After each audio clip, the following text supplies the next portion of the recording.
This video has been created for you by the physiotherapists of the Nottingham Shoulder and Elbow Unit. It will provide you with the information you need to prepare for your surgery. On the day of your surgery, you will either be admitted to Theatre's Admissions Lounge or Surgical Short Stay Unit, both of which you can find along North Corridor. You will be given more information on this prior to your surgery. It is important to note that the surgery you are due to have is a day case procedure. Therefore, in most circumstances, you will not be expected to stay in hospital overnight. In this short video, we will cover the anatomy of the shoulder, the type of surgery you might have, what to expect immediately following your surgery, advice to help you manage when you get home, and where to find further information. Anatomy. This is what your shoulder looks like. It is a ball and socket joint held together with ligaments and muscles. As the socket is quite shallow, there is an extension of this socket called the glenoid labrum. This provides increased stability to the shoulder joint. The main muscle group around the shoulder is called your rotator cuff. This is a group of 4 muscles that further provide stability to your shoulder. They originate from the shoulder blade and attach to your upper arm bone. There are 3 shown in the picture. These are supraspinatus, infraspinatus and teres minor. The type of surgery you might have. Most of our shoulder operations are done arthroscopically. This is minimally invasive surgery that will not leave a big scar. You will have 3 to 4 small incisions around the top of your shoulder as shown in the picture. In some circumstances, your surgeon may decide to convert from an arthroscopy to an open procedure.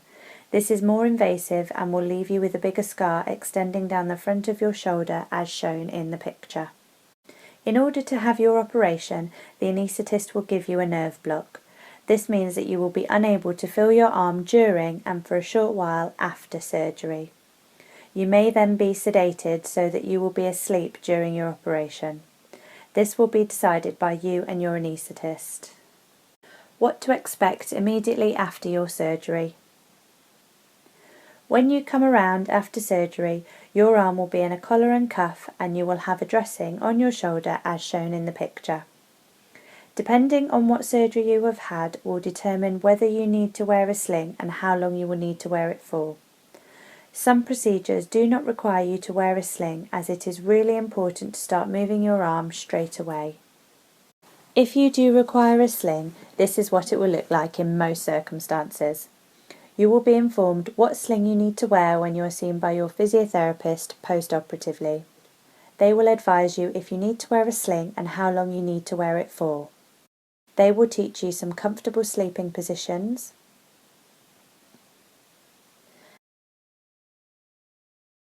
how to wash and dress,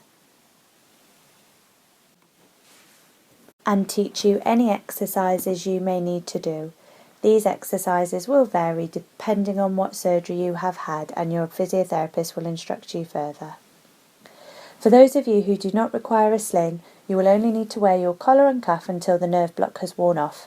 You should make sure you have full sensation and control back in your arm first. This usually takes between 12 and 48 hours. After that, you can start normal use of your shoulder and commence your exercises.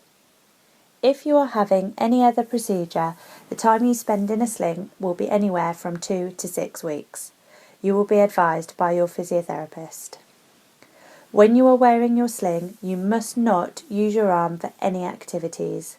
You may only do the exercises that have been prescribed to you by your physiotherapist in the way that you have been taught.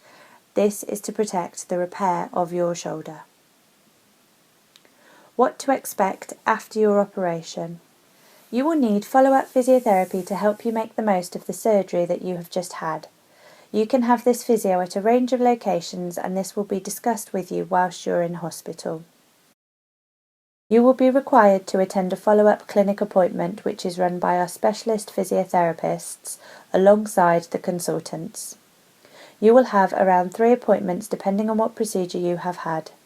These will roughly be at 4 to 8 weeks, 3 months, and 6 months post-operatively.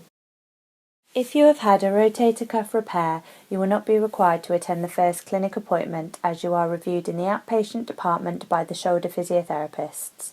Should they have any concerns, they will ensure that you are reviewed appropriately. Recovery. It is important to remember that the following advice is a guideline only.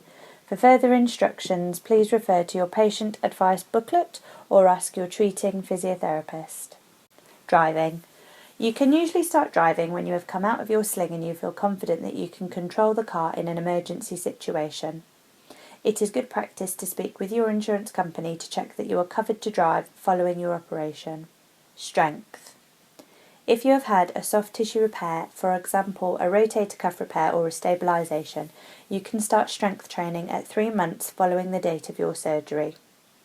Otherwise, if you have had a different procedure, you can start strengthening exercises sooner under the supervision of your physiotherapist. Return to work.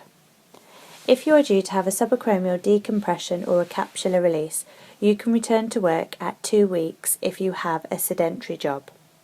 6 weeks plus if you have a heavier manual job. If you are having a rotator cuff repair or a stabilisation, you can return to light work when you have come out of your sling and comfort allows. For those of you in heavier manual jobs, you can start to think about a phased return to work after 3 months. This table summarises the likely return to work timeframes following your surgery. Again, it is important to remember that these timeframes are meant as a guideline only and you should always check with your physiotherapist before you wish to return to work. Further advice and information. Should you require further advice and information, you should dial the City Hospital Campus number shown on screen. Listen to the recorded message and then dial the appropriate extension number from the table on your screen. Alternatively, you can visit our website. Thank you for listening. We hope you have found this information useful and we look forward to seeing you soon.